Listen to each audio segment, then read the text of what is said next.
বন্ধুরা, সবাই কেমন আছেন? নিশ্চয়ই ভালো। আমি তো খুব ভালো আছি। আজ আমি আপনাদেরকে মাগুর মাছ কেটে দেখাবো। এই দেখুন, দুটো হাঁড়িতে মাগুর মাছ, জ্যান্ত মাগুর মাছ ঝুড়িতে ঢেলে নিয়েছি জল থেকে। মাগুর মাছগুলো কীরকম লাফালাফি করছে। দুটো মাগুর মাছের ওজন 450। আর মাগুর মাছে আমি নুন দিয়ে দিচ্ছি। নুন দিয়ে মাগুর মাছটাকে মেরে নেবো। মাগুর মাছ মারার একটা কায়দা বলে দিচ্ছি। মাগুর মাছের মাথার মধ্যে না নুনটা দিয়ে দেবেন, দেখবেন চটচট করে মরে যায়। মরে না, ওরা একটুখানি নিস্তেজ হয়ে যায়। দিয়ে ঝাঁকিয়ে 10 মিনিটের মতন রেখে দেবেন। রেখে দিলে দেখবেন মাগুর মাছটা একটু নিস্তেজ হয়ে যাবে। তাহলে আপনার কাটতেও অসুবিধা হবে না, কাটতে সুবিধাই হবে। আর এই মাগুর মাছের কাঁটাগুলো খুব শক্ত হয়। একটা ওই যে আমি পাথর দিয়ে কাঁটাগুলোকে ভাঙছি। এবারে মাগুর মাছের এই কাবাসিটা না ছাড়িয়ে নেবো। ছাড়িয়ে এটাকে দিয়ে ভেতর দিয়ে পেটটা পরিষ্কার করব।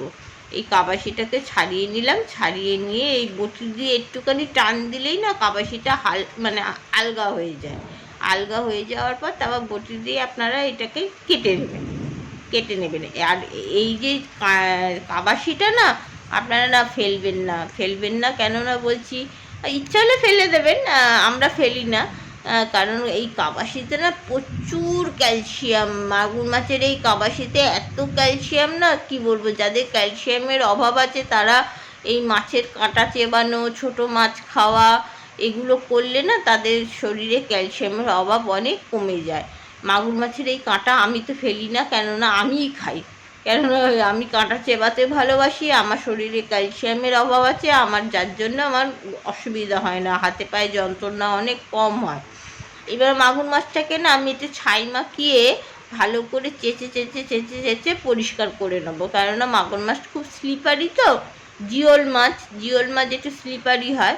আর আরেকটা কারণ আছে, মাগুর মাছের তো আঁশ ছাড়া মাছ যদি আপনি কড়াতে দেন না, ফটাস করে ফেটে উঠে গা হাত পায়ে ফোসকা ফেলে দেয়। এই যে মাগুর মাছটা চেঁচে নিলে না মাগুর মাছের গায়ে না ছোট ছোট বটির ধারে ফুটো সৃষ্টি হয়ে যায়। এবার মাগুর মাছটা যখন ধুয়ে পরিষ্কার করে তেল হলুদ মাখিয়ে তেলে দেবেন, নুন হলুদ মাখিয়ে, তখন ওই মাগুর মাছের যে নিজস্ব যে জল আছে সেই জলটা এই মাগুর মাছের ফুটোটা দিয়ে বেরিয়ে যাবে। তাহলে আর মাগুর মাছ ফাটবে না। মাগুর মাছ ভাজারও একটা কায়দা আছে, পদ্ধতি আছে, সেটাও আপনাদেরকে একদিন বলবো। আমি আমার ইচ্ছা মতন সাইজ করে নিচ্ছি, আপনারা আপনাদের ইচ্ছা মতন সাইজ করে নেবেন। আমি এটাকে আপনারা আপনাদের ইচ্ছা মতন সাইজ করে নেবেন। আমি এটা দেখিয়ে দিলাম কিভাবে কাটতে হয়। তবে আমি এই ফাঁকে একটা কথা বলে নিই, মাগুর মাছ কাটার পদ্ধতিটা যদি আপনাদের ভালো লেগে থাকে তাহলে আমার YouTube channel wow Indian food চ্যানেলটিকে সাবস্ক্রাইব করবেন। আর পাশে থাকা বেল আইকনটিকে প্রেস করে দেবেন। যখনই আমি নতুন কোনো ভিডিও দেবো তখনই আপনাদের কাছে নোটিফিকেশান পৌঁছে যাবে। আর বন্ধুবান্ধবদের মধ্যে এই মাগুর মাছ কাটার পদ্ধতিটা শেয়ার করে দেবেন। আর ভিডিওটা যদি ভালো লেগে থাকে লাইক করবেন, কমেন্ট করবেন কেমন লাগলো মাগুর মাছ কাটার পদ্ধতিটা দেখে, সেটাও বলবেন আপনার কমেন্ট করে। আর আরেকটা মাছ আপনাদের সুবিধার্থে কেটে দেখাচ্ছি, সে একই পদ্ধতি। দুদিকে দুটো কাটাকে ওই পাথর দিয়ে ভেঙে নিচ্ছি। ভেঙে নিয়ে এই মাগুর মাছটাকে কাটছি। আর মাগুর মাছ সহজে না মরে না, জানেন তো। এই দেখবেন এক্ষুনি লাফিয়েই চলে এলো। মাগুর মাছ নিস্তেজ হয় কিন্তু সহজে মরে না। এই যে আবার একইভাবে মাগুর মাছের ওই কাবাসিটাকে কেটে নিচ্ছি। কেটে নিয়ে পেটটাকে পরিষ্কার করে নেব। পরিষ্কার করে নিয়ে আবার ওই একই পদ্ধতিতে আমি ওই মাগুর মাছটা চেঁচে নেবো। আর আমি আগে বলে দিয়েছি কেন চাচ্ছি, সেইটা কারণটা হলো ওইটাই।